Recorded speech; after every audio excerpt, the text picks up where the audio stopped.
Қазақ тілі халықаралық академиясы мен мемлекеттік тілді дамыту институты бірлесіп, 2023 жылдың 16 тамызында орта мектепте қазақ әдебиетін оқытудың мәселелері атты республикалық ғылыми-практикалық дөңгелек үстел өткізді.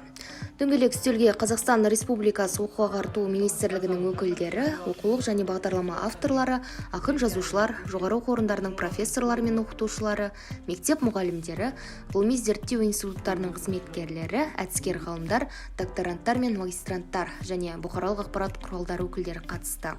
Дөңгелек үстел барысында орта мектептерде қазақ әдебиеті пәнін оқытудың мақсат-міндеттерін айқындау, осы мақсатты орындау үшін пәнге бөлінген сағат санының аз көптігін анықтау, қазақ әдебиеті пәнін 5-ші сыныптан 11-ші сыныпқа дейін оқытуға шығарма таңдаудың ғылыми әдістемелік ұстанымын талқылау сынды мәселелер қозғалды.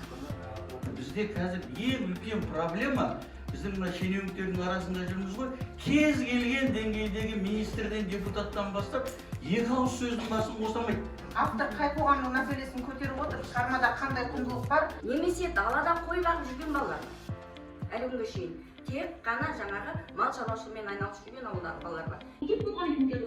Мектеп мұғалімдері басым бөлігі 90% мектеп мұғалімі отыр. Жоғарыда ағамыздың айтып отырған дұрыс, біріншіден алаш әдебиетіне басымдық беру керек, екіншіден солардың методологиясына да көбірек көңіл аударуымыз керек. Сұраққа байланысты бізге дәуірлеп оқыған тиімді ме, жоғары тақырыпқа байланысты ма?